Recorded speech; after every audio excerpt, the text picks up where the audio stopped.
경제 속속 시간입니다. 경제부 김동욱 기자와 함께합니다. 안녕하세요. 안녕하세요. 네, 작년에 손해보험사 중에 민원 발생 1위가 현대해상이었는데요. 올해도 민원 발생 1위를 차지했다고요? 네, 그렇습니다. 현대해상이 올해 또 손해보험사 민원 발생 1위를 차지하고 있습니다.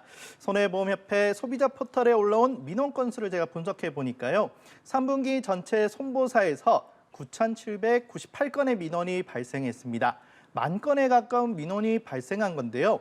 이 중 현대해상이 1,732건으로 1위였습니다.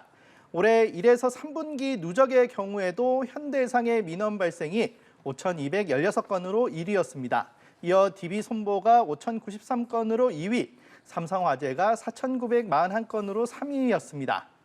그동안 민원이 많았던 금융회사들의 핑계를 한번 들어보면 우리가 규모가 커서 그랬다, 계약 건수가 많아서 건수가 많다, 그러는 경우가 많았는데요. 네. 이 실적을 보면 현대해상이 메리츠 화재에도 밀려 4위까지 내려온 상태입니다.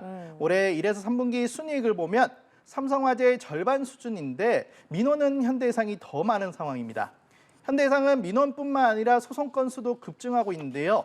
아동 발달 지연 치료 실손 보험금 지급을 둘러싼 분쟁이 계속되고 있는 탓입니다. 네. 소비자들은 현대해상이 어린이 보험 상품 판매에만 급급하고 보험금 지급을 피하려 꼼수를 부린다는 비판을 계속 제기하고 있습니다. 네, 손해보험사 빅5 중에 현대해상의 실적은 4위인데 민원은 1위라는 말씀 알겠습니다. 그런데 현대해상이 1위를 한 게 또 있다고요? 네, 그렇습니다. 바로 CEO의 연봉입니다. 상반기 보험업계 CEO 중 누가 가장 많은 보수를 받았나 봤더니 정몽윤 현대해상 회장이 이름을 올렸습니다. 금융감독원 전자공시 시스템에 따르면 정 회장은 상반기 17억 1,600만 원을 수령해 보험사 CEO 중 연봉 1위에 올랐습니다. 5위는 조용일 현대해상 부회장으로 8억 5,800만 원을 받았고 7위도 현대해상입니다. 이성재 현대해상 대표가 6억 7,800만 원을 받았습니다. 네. 정몽윤 회장은 또 다른 오너인 신창재 교보생명 회장과 비교를 해보면 12억 원을 더 받았는데요. 이 신창재 회장을 보면 상반기 5억 700만 원을 받았는데 이는 사내 일부 임원들보다도 적은 금액입니다. 현대해상은 무저해지 상품 해지율 추정을 높여 잡아서 실적 부풀리기도 한 것으로 알려졌는데요. 이 금융감독원이 마련한 가이드라인에 따르게 되면 실적이 다소 감소할 것으로 예상됩니다.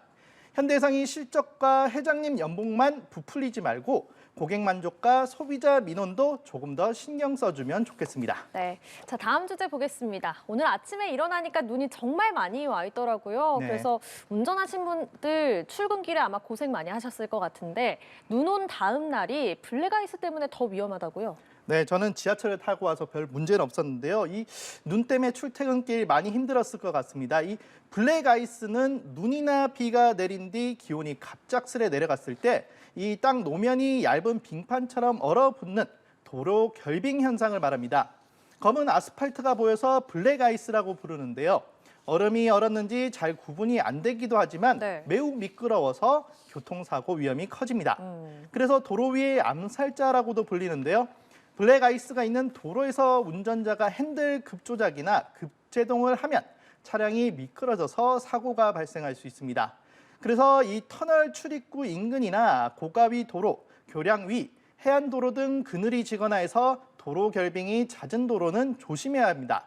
이런 곳을 지날 때는요, 평소 속도의 절반으로, 앞차와의 안전거리는 평소의 2배로 주행하면서 브레이크 조작은 자제하면 좋습니다. 네. 눈이 오기 전 미리 타이어 마모 상태와 공기압을 점검할 필요가 있고요. 필요시 윈터 타이어로 교체해두는 것도 좋습니다. 네, 올겨울 정말 블랙아이스 꼭 조심하셔서 안전운전 하셔야겠습니다. 그런데 올 겨울에 자동차 사고가 늘면 자동차 보험료가 또 오를 수도 있다고요? 네, 그렇습니다. 자동차 보험료는 코로나19의 영향으로 손해율이 떨어지면서 3년 연속 인하되어 왔습니다. 그런데 내년에는 다시 오를 가능성이 큰 상황입니다. 올해 1월에서 10월 빅4 손보사의 자동차 보험 손해율을 보면요. 평균 81.5%인데요. 지난달에는 85%를 넘어서기도 했습니다. 업계에서는 가을철 행랑객이 늘어나면서 교통 이동량이 증가한 영향으로 보고 있습니다. 업계에서는 보통 손익분기점이 되는 손해율을 80% 정도로 보거든요.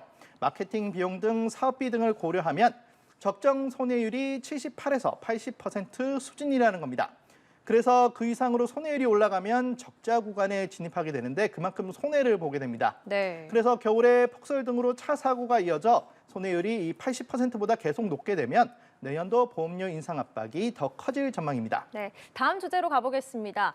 트럼프발 관세 폭탄이 현실이 되고 있는 것 같습니다. 취임하자마자 관세부터 올리겠다 이렇게 공언을 했죠. 네, 그렇습니다. 도널드 트럼프 미국 대통령 당선인이 초강경 관세 카드를 꺼내들었습니다. 내각 인선을 사실상 마무리하자마자 관세 폭탄을 예고하고 나선 건데요. 트럼프 당선인은 현지 시간으로 25일 SNS에 글을 올리고 내년 1월 20일 취임 당일에 중국에 대해서는 추가 관세에 더해 10%의 관세를 더 부과하고 멕시코와 캐나다에는 각각 25%의 관세를 부과하는 행정명령에 서명하겠다고 밝혔습니다. 관세 부과 대상은 해당 국가에서 미국으로 수입되는 모든 제품입니다. 기간은 미국 국경을 통한 불법 이민 및 마약 유입 문제가 해결될 때까지라고 못 박았습니다. 네. 관세를 올리겠다고 한 곳들은 미국의 3대 수입국입니다. 트럼프 당선인은 관세를 이유로 불법 이민자 유입 대처 미흡과 마약인 펜타닐 원료 유통 방관 등을 거론했는데요. 이는 경제 이외의 문제와 연계해서 관세 정책을 대응 수단으로 본격적으로 사용하겠다는 의미로 풀이됩니다. 네, 알겠습니다. 그런데 이게 우리나라에는 어떤 영향을 주게 될지도 궁금한 게요. 당장 우리나라가 관세 폭탄에 맞지는 않지만 그래도 이런 상황이 우리 경제에 긍정적이진 않을 것 같거든요. 네, 우리나라 역시 트럼프발 관세 공세에서 자유롭지 못할 가능성이 있습니다. 한국에 대해서도 역대 최대 수준인 대미 무역 흑자 개선 압박이 예상되고요. 주한미군 방위비 분담금 증액 요구 등의 관세 카드를 사용할 가능성을 배제할 수 없을 것으로 보입니다. 네. 또 멕시코에 생산 기지를 둔 국내 기업도 영향을 받을 것으로 보이는데요. 현재 삼성전자와 LG전자, 기아, 현대모비스 등이 멕시코에 생산 기지를 운영하고 있습니다. 정부와 이들 기업들은 이번 관세 폭탄의 영향을 예의주시하고 있는 상황입니다. 정유업계도 영향을 받을 수 있는데요. 각국의 보호무역주의가 강해지면 이 무역 수요가 줄어들면서 수출입이 줄어들게 되고 그래서 이 세계 석유 수요도 감소해 정유업계의 수익이 줄어들 수 있습니다. 네. 이와 함께 관세 전쟁이 세계적으로 물가를 상승시키고 이는 또 고금리 상황으로 이어질 가능성이 있습니다. 네, 그렇군요. 네, 다음 주제 보겠습니다. 다음 주제는 메타도 분할 위기, 구글에 이어서 메타도 쪼개지는 건데 먼저 구글이 쪼개지는 상황부터 살펴보면 웹브라우저 크롬을 매각해야 되는 상황이라고요. 네, 그렇습니다. 최근 미국 법무부가 법원에 구글의 웹브라우저죠. 크롬의 강제 매각을 명령해달라고 요청했습니다. 미 법무부는 크롬 매각 외에도 구글의 스마트폰 운영체제인 안드로이드의 독점 문제도 해결돼야 한다는 입장입니다. 구글이 안드로이드를 매각하거나 스마트폰에 크롬을 기본 브라우저로 장착하는 관행을 중단시켜야 한다는 건데요. 이에 구글은 발등에 불이 떨어졌습니다. 구글이 2008년 시장에 내놓은 크롬은 현재 글로벌 시장에서 67%의 점유율을 기록하고 있는데요. 매각 시 구글에 큰 타격이 불가피합니다. 다만 미 법무부가 바라는 결정이 나오더라도 곧바로 크롬의 매각이 이루어지는 것은 아닙니다. 구글은 이미 항소 입장을 밝혔고 장기간의 법정 공방도 이어질 전망입니다. 또한 내년 1월 도널드 트럼프 당선인이 취임한 뒤 이 법무부의 입장이 바뀔 가능성도 배제할 수 없습니다. 네. 이 구글과 같은 운명을 맞이할지 관심이 쏠리는 것이 또 있습니다. 아까 말씀하셨죠. 페북의 모기업입니다. 메타의 경우 내년 4월 운명이 갈릴 전망입니다. 메타 플랫폼의 인스타그램과 왓츠앱 강제 매각 여부를 판단하는 미국 법원의 재판이 내년 4월 14일 워싱턴 DC에서 열릴 예정입니다.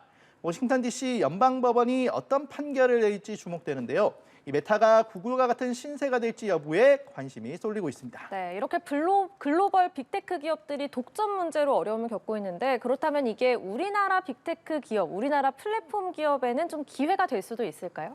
네, 그럴 수도 있고 아닐 수도 있습니다. 이게 국내에서는 또 네이버와 카카오 등 국내 기업들이 어느 정도 선전을 하고 있는 편인데요. 하지만 최근 웹 검색 시장을 보면 구글이 AI를 등에 업고 급성장하고 있는 상황입니다. 지난 1월부터 10월까지 국내 검색 시장 점유율을 보면 네이버가 57.32%로 1위였고 구글이 33.9%로 뒤를 이었습니다. 이걸 9년 전과 비교해 보면 그때는 네이버의 점유율이 78%였거든요. 구글에 많이 뺏긴 상태입니다. 네. 이 구글이 어려지면 네이버 등 국내 기업에는 기회가 될 수도 있겠죠. 근데 문제는 국내에서도 플랫폼 관련 규제가 강화되는 추세라는 겁니다. 공정거래위원회는 플랫폼 공정경쟁 촉진법, 일명 플랫폼법을 추진하다가 반발이 커서 일단은 좌초가 된 상황인데요. 그러자 대안으로 플랫폼 규제 강화를 담은 공정거래법 개정에 나서고 있는 상황입니다. 여기에 야당인 더불어민주당은 공정인 플랫폼법을 계승한 온라인 플랫폼 독점 규제법, 온플법을 제정하려는 움직임을 보이고 있습니다. 플랫폼 업계에서는 반발하고 있죠. 당연히 규제 대신에 이럴 때 투자와 지원이 더 필요한 시기라고 입을 모으고 있습니다. 네, 그렇겠네요. 알겠습니다. 오늘 경제 쏙쏙 경제부 김동욱 기자와 함께했습니다. 고맙습니다.